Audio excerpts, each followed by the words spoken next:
दोस्तों नमस्कार। सृजन सिविल सर्विसेज के इस ऑनलाइन प्लेटफॉर्म में एक बार फिर से आपका स्वागत है। दोस्तों, आपको अपनी पढ़ाई को बहुत अच्छे से जारी रखना है। मैं ये बार बार कह रहा हूँ क्योंकि सही समय पर सही तरीके से स्टडी ना करना, बाद के समय कितना भी बेहतर स्टडी कर दो वो उतना फ़ायदेमंद नहीं होता है जो सही समय पर थोड़ा सा कम बेहतर भी स्टडी करना होता है। इसलिए आप लोग जो भी वीडियोस जा रही हैं, यदि आप तैयारी करते हो तो आप अगर इसे बैठ के लेट के सिर्फ देख लेते हो तो ये उतना बेनिफिशियल नहीं होगा जब तक कि आप नोट्स बना के इसे बहुत अच्छे से नहीं कर लेते हो। मेरी एक चीज़ याद रखिएगा दोस्तों कि कोई भी एग्ज़ाम, चाहे छोटा या यूपीएससी लेवल का बड़ा एग्ज़ाम हो, इतना भी कठिन नहीं होता है कि आप उसे क्रैक ना कर सकें। और इसके साथ कोई एग्ज़ाम इतना भी छोटा नहीं होता है कि आप जैसे मन चाहे वैसे ही क्रैक कर लें। इसलिए हर एग्ज़ाम की अपनी खूबसूरती होती है, चाहे वो छोटे स्तर का वनडे एग्ज़ाम हो या बड़े स्तर का यूपीएससी या फिर सिविल सर्विसेज के और स्टेट सिविल सर्विसेज के एग्ज़ाम हो। तो वो सब कहने का मतलब है, जब तक जिस भी एग्ज़ाम को आप फोकस कर रहे हैं उसको डेडिकेट होकर उसके सिलेबस के अनुसार और बहुत ही अच्छे से डीप स्टडी नहीं करेंगे, तब तक आपको ऐसा महसूस तो होगा कि आपकी तैयारी बेहतर है, परंतु आप देखेंगे ऐन मौके पर आप चूक जाएंगे और वो अवसर आपसे फिसल जाएगा। तो इसलिए तैयारी को बहुत अच्छे से धार दीजिए और नोट्स वाइज, क्योंकि मैं जो भी चीज़ें यहाँ बता रहा हूँ बहुत डिटेल, बहुत डीप में बता रहा हूँ। यदि आप कुछ बुक्स को देख रहे होंगे तो आप कुछ इस चीज़ को बहुत बेहतर से समझ ही गए होंगे कि मैं प्रयास कर रहा हूँ कि उन बिंदुओं को भी टच कर लूँ जिन बिंदुओं को अमूमन यूट्यूब या ऑफलाइन क्लास में भी लोग कम टच करते हैं या फिर बिना टच किए ही निकल जाते हैं। तो इसलिए आप जो भी मैं पढ़ा रहा हूँ उसको नोट्स बना के चैप्टर वाइज बहुत अच्छे से पढ़िए।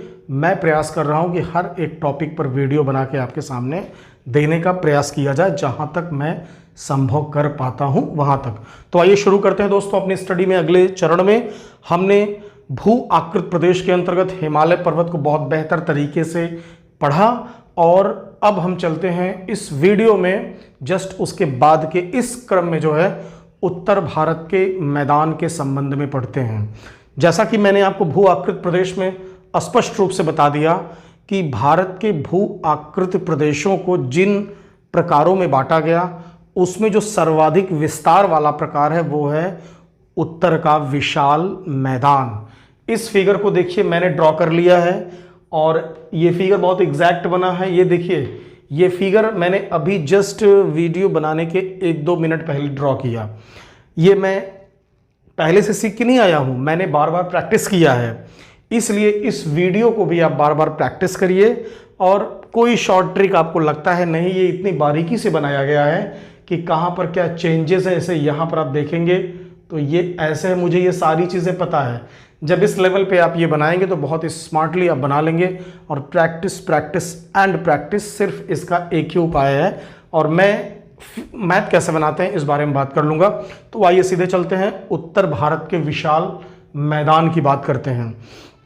उत्तर भारत के विशाल मैदान को एक अन्य नाम से भी हम जानते हैं, इसको बोलते हैं सिंधु गंगा और ब्रह्मपुत्र का मैदान।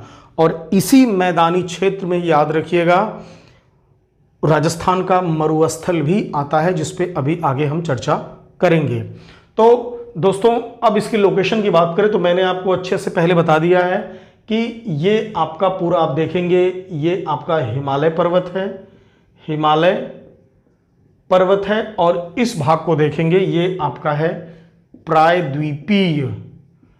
प्रायद्वीपीय पठार या फिर कह सकते हैं दक्षिण भारत, ये पूरा है।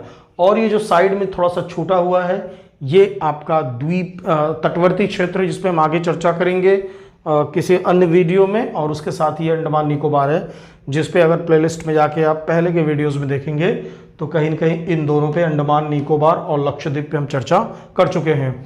तो आइए शुरू करते हैं इस विषय में। ये जो बीच का पोर्शन आपको दिख रहा है, अगर आप ध्यान से देखिए इस पोर्शन को, तो इसी पोर्शन का आपका नाम है उत्तर का विशाल मैदान। यहां मैं लिख देता हूं, उत्तर भारत का विशाल मैदान। क्लियर, मैं इसी की बात कर रहा हूं।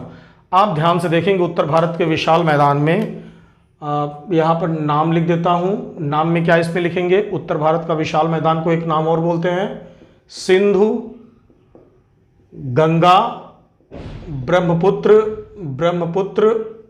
मैदान, इसका एक ये अन्य नाम भी है। और अगर हम राज्यों की बात करें, किन राज्यों में ये विस्तृत है, तो इसमें आप देख सकते हैं पहला आपका राजस्थान होगा। क्लियर, राजस्थान। दूसरा आप देखेंगे पंजाब, मैं यहां लिख दे रहा हूं हरियाणा, राजस्थान, पंजाब, हरियाणा।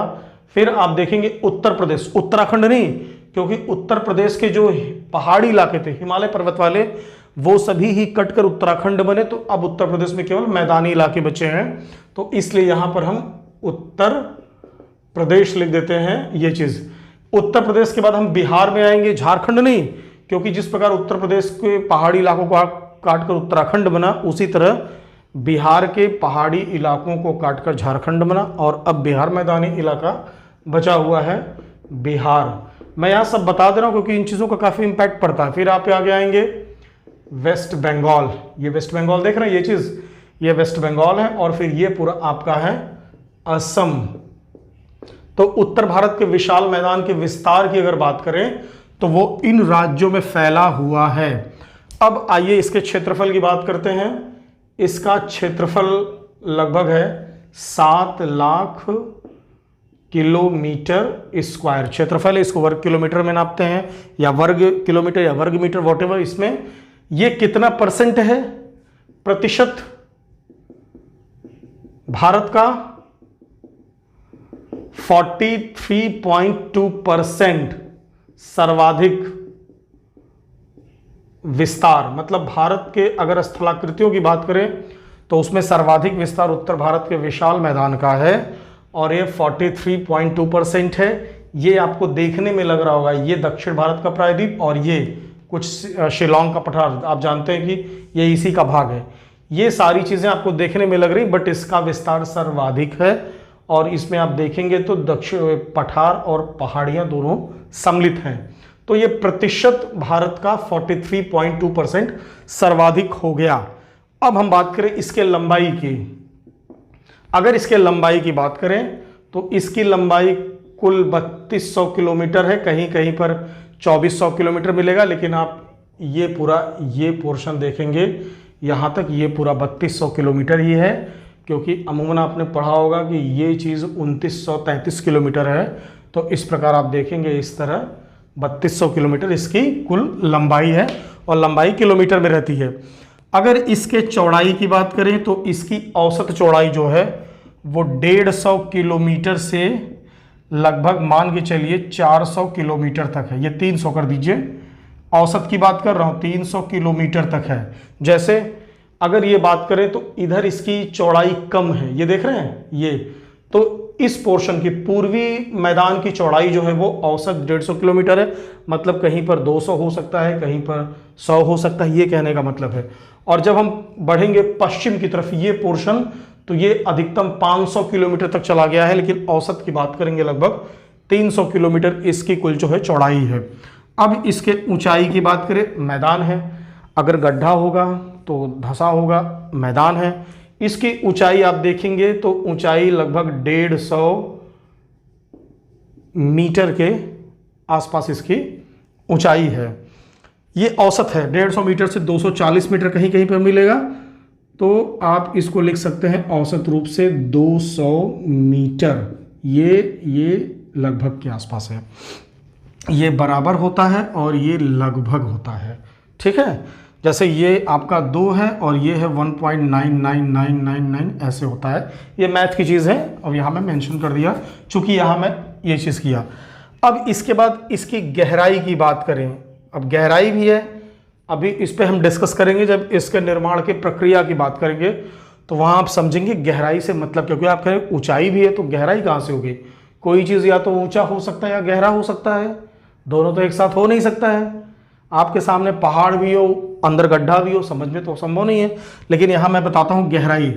इसकी गहराई आप देखेंगे लगभग 450 मीटर है। ये औसत की बात है, औसत यहां भी लिखता हूं औसत, और ये औसत गहराई 450 मीटर। लेकिन कहीं कहीं 3000 मीटर भी इसकी औसत गहराई हमें मिल जाती है।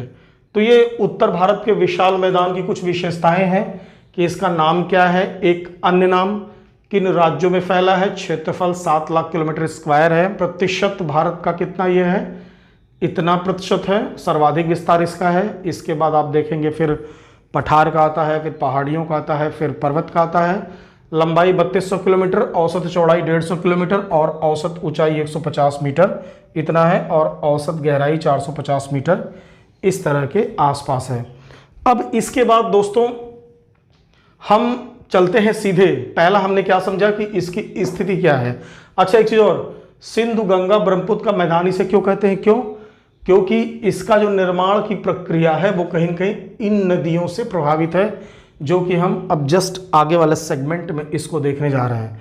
तो सबसे पहले तो आप एक काम करिए कि अगर आप इसको नोट कर रहे हैं तो इसको नोट कर लीजिए, स्क्रीनशॉट ले लीजिए, फिर हम इसको इरेज करके अब चलते हैं उसके निर्माण की प्रक्रिया को समझते हैं। तो दोस्तों अगर उत्तर भारत के विशाल मैदान के निर्माण की बात करें तो एक चीज़ तो मैं आपको बता दूं, अगर इसके ढाल की बात करें तो देखिए इसके ढाल 3 दिशाओं में हैं, मैं यहाँ इंडिकेट कर दे रहा हूँ। अगर इस पूर्वी भाग की बात करें तो इसका ढाल आपका किधर से है, उत्तर पूर्व, मतलब कि पूर्वोत्तर से दक्षिण पश्चिम की तरफ है। अगर इस बीच वाले पोर्शन की बात करें इसका ढाल इस तरफ है, मतलब कि अगर देखा जाए उत्तर से इधर पूर्व दक्षिण की तरफ जो है इसका ढाल है, और अगर इसकी बात करें तो इसका ढाल इस तरफ है, अर्थात यहां से निकलने वाले सभी चीजें इस तरफ ढालनुमा अनुसरण करती हैं, यहां से निकलने वाली चीजें इस तरफ ढालनुमा अनुसरण करती हैं, और यहां की चीजें सभी ढालनुमा इधर अनुसरण करती हैं। एग्जाम्पल के तौर पे कोई नदी अगर इधर से अगर यहाँ से निकल रही है तो वो इधर जाएगी, इधर नहीं जाएगी, और इसी तरह कोई नदी यहाँ से कहीं आ रही है वो इधर जाएगी, और इसी तरह यहाँ से कोई भी छोटी मोटी नदी या ये मेन नदी आवे ये सब यहाँ पर जाएगी, तो ये अनुसरण करती है। ये आपका सिंधु नदी है और सिंधु नदी तंत्र से ये प्रभावित है। सतलज ये सब बातें हम आगे बात करेंगे नदी वाले सेक्शन में। और ये गंगा और उसकी सहायक नदियों से प्रभावित, इसलिए गंगा का क्षेत्र हो गया, और ये आपका ब्रह्मपुत्र का क्षेत्र हो गया। ये सारी चीज़ें हैं। और जहाँ तक इसके निर्माण सिद्धांत की बात करें तो कुल मिला के आपको 4 प्रमुख सिद्धांत दिखते हैं, लेकिन इसमें 2 ही प्रमुख हैं, लेकिन इन सब का भी मेंशन मैंने सोचा आपको कर दूं जिससे कि आपको समझने में दिक्कत ना हो। इसमें जो एडवर्ड स्वेस का सिद्धांत है इसे बोलते हैं अग्रगर्त का सिद्धांत, अग्रगर्त सिद्धांत। और ये जो है भ्रंश निर्माण से और ये जो है टेथिस, ये सागर के पीछे हटने से, सागर के पीछे हटने से, क्लियर। और जो कुछ नया विचार है, इस नए विचार के अनुसार जो है टेथिस सागर से, ठीक है। तो ये 4 प्रकार के सिद्धांत मिले, और इन चारों प्रकार के सिद्धांत के आधार पे उत्तर भारत के विशाल मैदान के विषय में हम जान सकते हैं। साथ में ब्लैंकफोर्ड के सिद्धांत से हम समझ सकते हैं कि इसका राजस्थान का निर्माण किस प्रकार हुआ। तो आइए एडवर्ड स्वेस की बात करते हैं। तो एडवर्ड स्वेस महोदय ने जो सिद्धांत दिया, इनके अनुसार जब हिमालय पर्वत का निर्माण हो रहा था तो इसके दक्षिण में और इसके उत्तर में अग्रगर्त का निर्माण हो गया। अब हम देखते हैं ये कहना क्या चाहते हैं। जो एग्जैक्ट यहाँ फिगर बनाते हैं उस फिगर से आप समझ जाएंगे ये कहना क्या चाहते हैं। जैसे मान लीजिए एग्जांपल के तौर पे ये आप अगर फिगर देखिए, ये आपका ट्रांस हिमालय हो गया, क्लियर। इसके बाद आप देखेंगे ये महान हिमालय हो गया आपका, और आगे चलेंगे ये आपका मध्य हिमालय हो गया, और इसके साथ ये शिवालिक हो गया। ये आपका ये फिगर शो करता है जो हमने एक सेंटर से पढ़ा है। फिर यहां पर आएंगे तो आप मान के चलिए कि दक्षिण का भूखंड है। क्लियर, ये फिगर आपका बन गया। ये देखिए, ये फिगर अगर एक राउंड ऐसे मार दें हम लोग, ये ऐसे मार दें तो हमारा ये फिगर बना। ये आपका ट्रांस हिमालय है, ट्रांस महान हिमालय, मध्य हिमालय, और ये आपका जो है क्या है, शिवालिक। ये आपका एक फिगर बन गया। अब एडवर्ड स्वेस महोदय कहते हैं कि जब इसका निर्माण हो रहा था तो ये हिमालय और प्रायद्वीपीय भूखंड इसके मध्य अग्रगर्त का निर्माण हो गया। अग्रगर्त का निर्माण किस प्रकार हुआ देखिए, मतलब कि ये देख रहे हैं, ये पोर्शन, ये अग्रगर्त का निर्माण हो गया।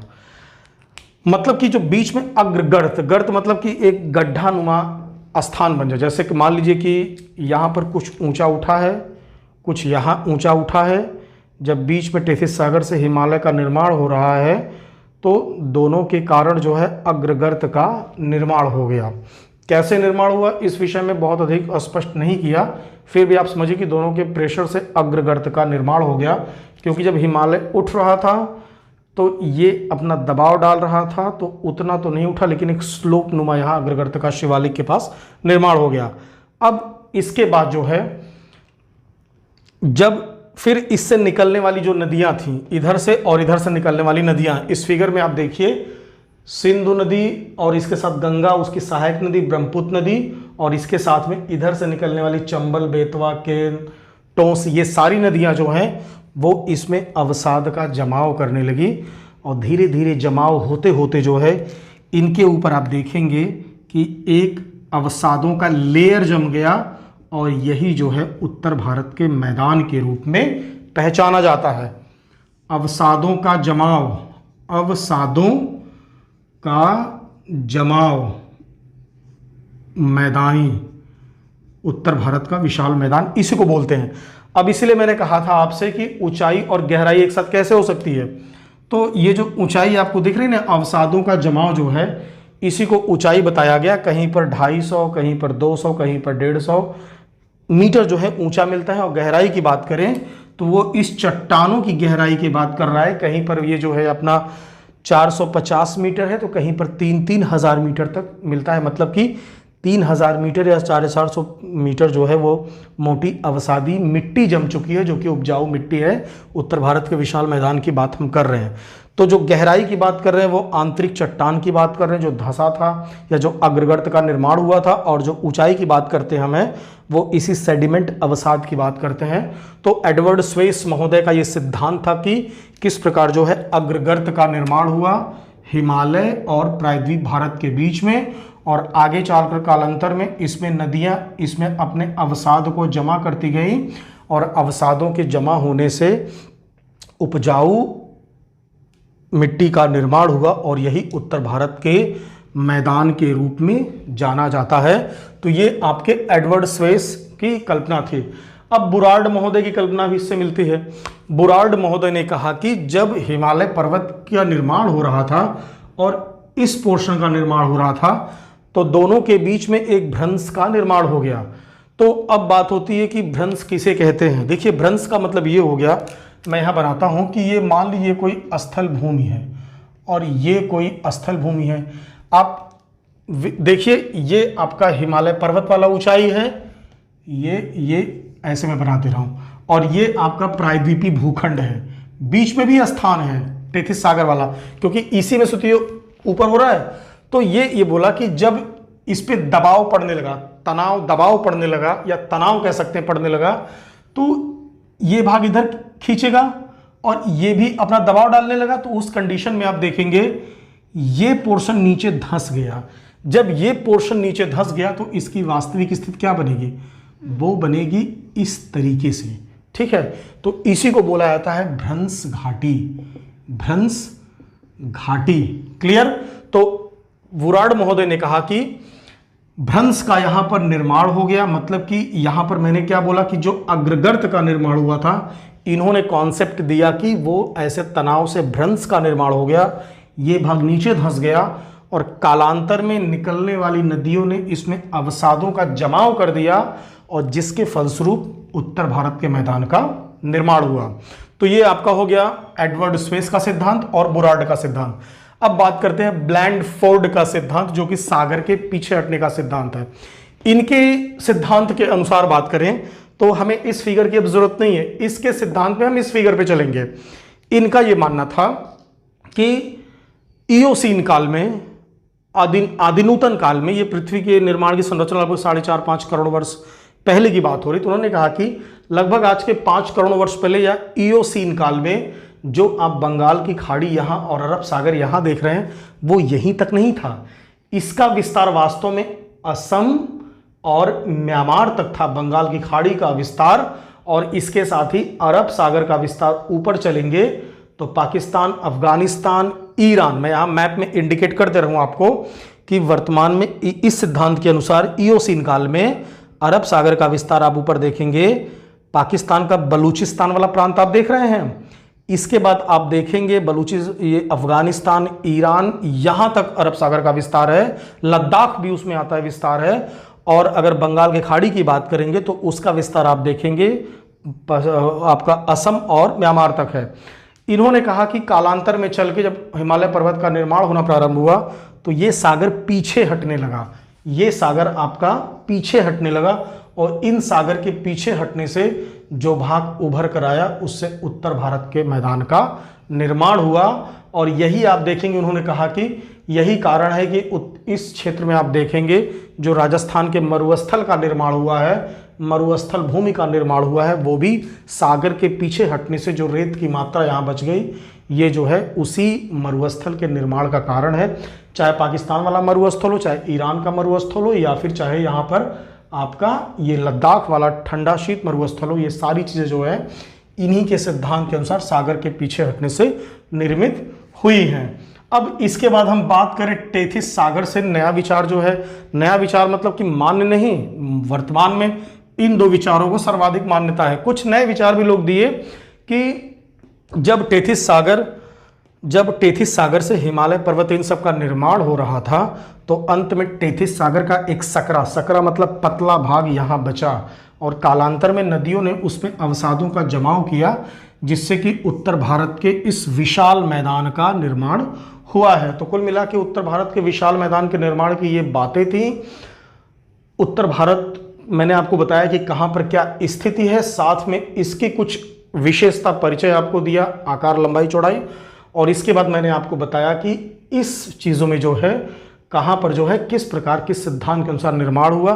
फिर भी आप देखेंगे एडवर्ड स्वेस और बुरार्ड की संकल्पना जो है उत्तर भारत के विशाल मैदान के निर्माण में सर्वाधिक मान्य संकल्पना है। साथ में सागर के पीछे हटने से आपका इस पोर्शन का निर्माण हुआ, और इसके अंतर्गत देखा जाए आपका आएगा ये वाला पोर्शन पूरा सिंधु सहायक नदियों का मैदानी क्षेत्र, गंगा का मैदानी क्षेत्र, और साथ में आप देखेंगे ये वाला पूरा क्षेत्र देख रहे हैं, ये पूरा क्षेत्र ब्रह्मपुत्र का मैदान, इन सब का निर्माण हुआ है। एक चीज़ याद रखिएगा, ब्रह्मपुत्र का जो निर्माण है, ये ब्रह्मपुत्र का जो मैदान आपको दिख रहा है, ये रैंप घाटी का एक बहुत बेहतर उदाहरण है। और रैंप घाटी जो है वो भ्रंश घाटी का जस्ट उल्टा होता है, मतलब नीचे का भाग धंस गया ना, इसमें क्या होगा कि नीचे का भाग धंसेगा नहीं, किनारे के दोनों भाग ऊपर उठ जाएंगे, तो बीच का भाग अपने आप धंसा हुआ प्रतीत होगा। ये देखिए, ये देख रहे हैं, ये भाग पहले ये तीनों भाग ऐसे बराबर थे, और बाद में क्या हुआ कि ये भाग ऊंचा उठ गया, ये भाग ऊंचा उठ गया, बीच का भाग वहीं रह गया। तो आप देखेंगे पूरा जो फिगर बन रहा है वो बीच में गड्ढानुमा, गर्तनुमा दिख रहा है। तो इस प्रकार जब किसी स्थलाकृत का निर्माण हो उसे रैंप घाटी कहते हैं। और ब्रह्मपुत्र का जो मैदान है, ये रैंप घाटी का एक एग्जाम्पल है कि ये किस प्रकार ब्रह्मपुत्र की घाटी का निर्माण हुआ है। तो दोस्तों, उत्तर भारत के मैदान में कुल 3 वीडियोस की मैंने बात कही, और इसमें ये पहला वीडियो है जिसमें इसके निर्माण की पूरी प्रक्रिया की बात की। अब जो सेकंड वीडियो रहेगा, पार्ट 2 की बात रहेगी, उसमें आप पढ़ेंगे कि इसका विभाजन किस प्रकार हम कर सकते हैं और उसकी विशेषता क्या है। तो इस प्रकार उत्तर भारत के मैदान के विषय में आप 3 वीडियो में सारी चीज़ें बहुत परफेक्टली आपको क्लियर हो जाएंगी। और 3 वीडियोज़ में देने का ये कारण है कि एक वीडियो में होने पर 10-20 मिनट तक तो आपके अंदर जोश रहता है, परंतु बाद में आप अधिकतर लोग या काफ़ी लोग या कुछ लोग वीडियो को नहीं देखते हैं, लेकिन वो सर्वाधिक इम्पॉर्टेंट चीज़ें होती है। जब एग्ज़ाम में आपको प्रॉब्लम होती है तब जाके याद आता है, आपको उतना पूरा देखना चाहिए। तो मैं हर वीडियो के लास्ट में जो है, इस वीडियो के लास्ट में सेकंड वीडियो का आपको एक लिंक दे दूंगा, उसको भी इसके जस्ट बाद देखिएगा। तीनों वीडियो को मिला के आप देखते हैं तो निश्चित रूप से उत्तर भारत के मैदान के विषय में आपकी जो जानकारी बहुत सटीक हो जाएगी और इसको हम बहुत अच्छे से समझ लेंगे। तो दोस्तों, आप चैनल पे बने रहिए और देखते रहिए, और इसके साथ ही जो प्रॉब्लम हो, जो प्रोसीजर समझ में ना आवे, उस पर आप कमेंट करिए, उस पर और बेहतर करने का प्रयास किया जाएगा। और चैनल पे बने रहिए। धन्यवाद।